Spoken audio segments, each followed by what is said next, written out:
My name is Holly Crawford and I'm 26 years old. It was 2 a.m. on a Thursday when the pain hit me like a freight train. I had been feeling off all evening, a dull ache in my lower right side that I kept dismissing as gas or maybe something I ate. But at 2 a.m. that dull ache turned into the kind of pain that makes you crawl across the floor. I couldn't stand, I couldn't breathe properly. I was sweating through my shirt, shaking, gripping the edge of my bathroom sink, and staring at my own reflection like I was watching someone else fall apart. I knew something was catastrophically wrong. I grabbed my phone and called my mom, no answer. I called again, nothing. I called my dad, straight to voicemail. I kept calling back and forth between both of them, my hands trembling so badly I could barely tap the screen. By the time I reached call number 17, I was lying flat on my kitchen floor, phone pressed to my ear, listening to that same voicemail greeting I had heard my entire life. You've reached David Crawford, leave a message. I left 3, each one more desperate than the last. The last one, I was crying so hard I don't even know if the words came out right. I said, Dad, I think I'm dying. Please come. Nobody came. What happened next? I only know because the paramedics told me afterward. My neighbor, Mrs. Patton, a retired woman in her 60s who barely knew my name, heard me through the thin apartment wall. She heard me collapse. She called 911. By the time the ambulance arrived, I was barely conscious. The paramedics said my appendix had burst. They said another 30 minutes on that kitchen floor, and the outcome would have been very different. They didn't say the word death directly, but I understood what they meant. I was rushed into emergency surgery. On the operating table, my heart stopped. I flatlined. The surgical team brought me back, but for a brief moment, I was gone. I didn't see a white light or hear any voices. I just remember a deep, absolute silence, and then suddenly, there was noise again, machines beeping, someone calling my name, and an unbearable pain in my chest from the compressions. When I finally woke up in the recovery room, groggy and confused, there was a nurse sitting beside me. I asked her if my parents had come. She looked at me with an expression I will never forget. It wasn't pity exactly, but it was close. She told me that my emergency contacts had been called and that someone had indeed shown up at the hospital. But before she could finish explaining, the surgeon walked in. He was a calm man, Dr. Reeves, with tired eyes and a steady voice. He pulled a chair close to my bed and sat down, which immediately told me this was not going to be a routine post-surgery update. He said, Holly, you had a very serious night. We almost lost you. I nodded. I already knew that part. And then he said something that I was not prepared for. He said, a woman claiming to be your mother came to this hospital tonight. She tried to have you discharged early. I stared at him. I thought I had misheard him. Discharged early? I had just flatlined on a table. He held my gaze and continued.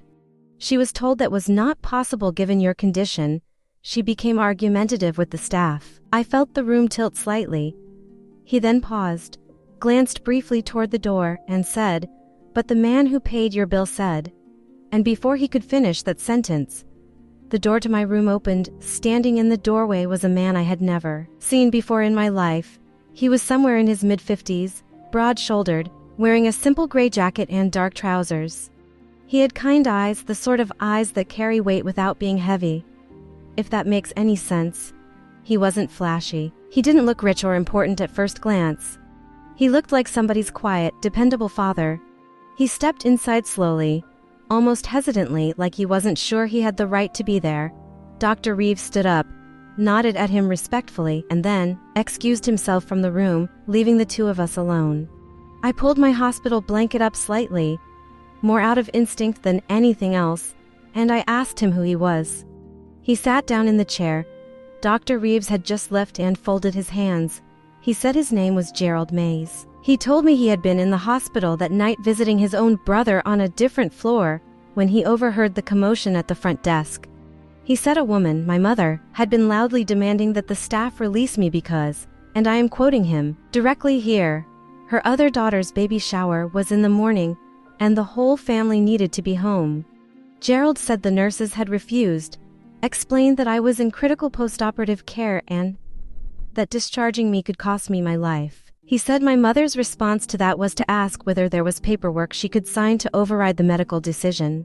He watched the whole thing from 20 feet away, a complete stranger, and he said something shifted in him that he couldn't explain.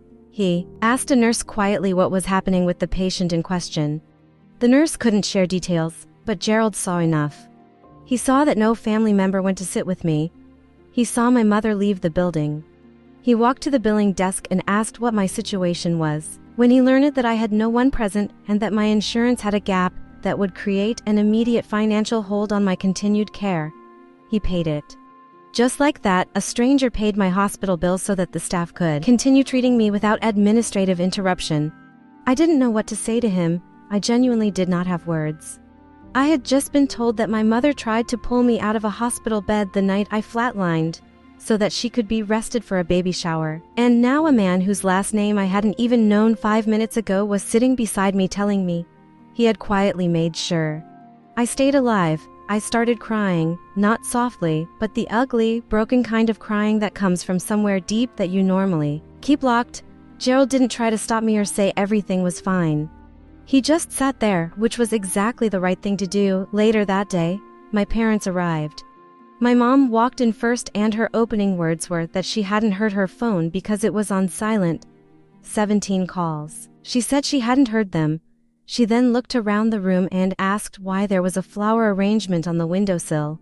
Gerald had left it before he went back upstairs to his brother. I told her a stranger had bought it. She said, "That's odd." She never asked why a stranger was involved at all. My father stood near the door the entire visit with his arms crossed, nodding at things my mother said, never once sitting down beside me. They stayed 40 minutes and left because, as my mom put it, there was still cleanup to do from the baby shower.